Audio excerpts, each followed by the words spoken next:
श्रीमद् भागवत महापुराण सप्ताह कथा एक सदग्रंथ चतुर्श्लोकी भागवत। संस्कृत में नहीं पढ़ूंगी क्योंकि जिस चीज़ का ज्ञान हमें ना हो हमें उसे नहीं करना चाहिए, क्योंकि यह विपरीत फल देने वाली होती है। कहीं ना कहीं कोई अक्षर हमसे मात्राहीन हो जाए तो उसका फल उल्टा ही होता है। अतः मैं हिंदी में ही आपको इसका अनुवाद बताऊंगी। आशा करती हूँ आप सभी इसे ध्यानपूर्वक सुनेंगे। चतुर्श्लोकी भागवत। ओम श्री गणेशाय नमः। ओम श्री आशुतोषाय नमः।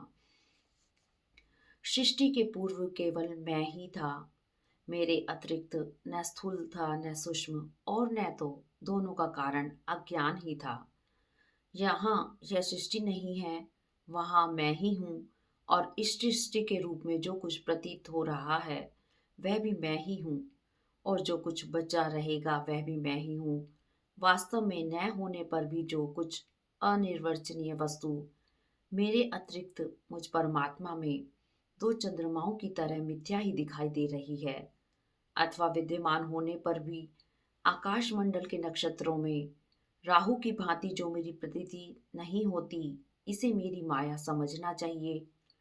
जैसे प्राणियों के पंचभूत रचित छोटे बड़े शरीरों में आकाश आदि पंच महाभूत उन शरीरों के कार्य रूप में निर्मित होने के कारण प्रवेश करते भी हैं, और पहले से उन स्थानों और रूपों में कारण रूप से विद्यमान रहने के कारण प्रवेश नहीं भी करते, वैसे ही उन प्राणियों के शरीर की दृष्टि से मैं उनमें आत्मा के रूप में प्रवेश किए हुए हूँ, और आत्म दृष्टि से अपने अतिरिक्त और कोई वस्तु न होने के कारण उनमें प्रविष्ट नहीं भी हूँ।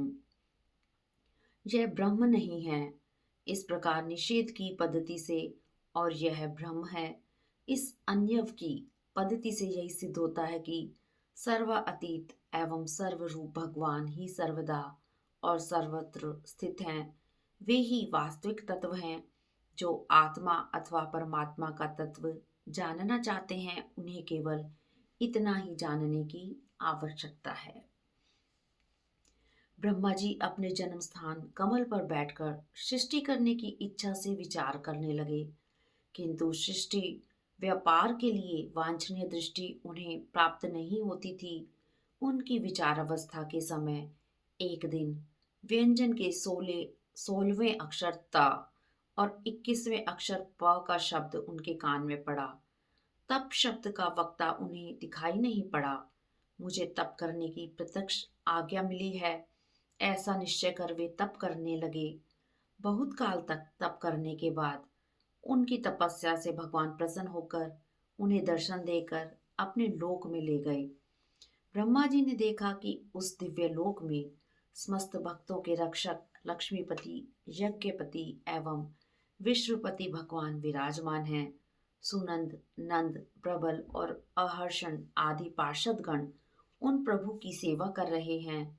उनका मुख मधुर मुस्कान से युक्त है, मधुर चितवन है। सिर पर मुकुट, कानों में कुंडल, कंधे पर पीतांबर जगमगा रहा है। वक्ष वक्ष स्थल पर एक सुनहरी रेखा के रूप में श्री लक्ष्मी जी विराजमान हैं, और सुंदर चार भुजाएं हैं।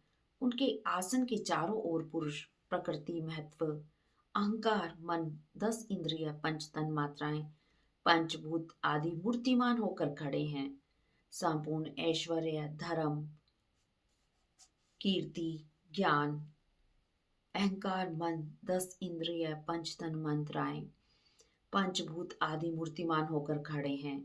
संपूर्ण ऐश्वर्य, धर्म, कीर्ति, श्री, ज्ञान और वैराग्य, इन 6 नित्य सिद्ध स्वरूपभूत शक्तियों से संपन्न रहते हैं।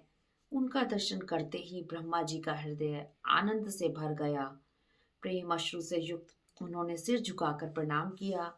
भगवान ने उन्हें उपयुक्त चतुर्श्लोकी भागवत का उपदेश किया, जिससे ब्रह्मा जी ने विश्व की रचना की थी।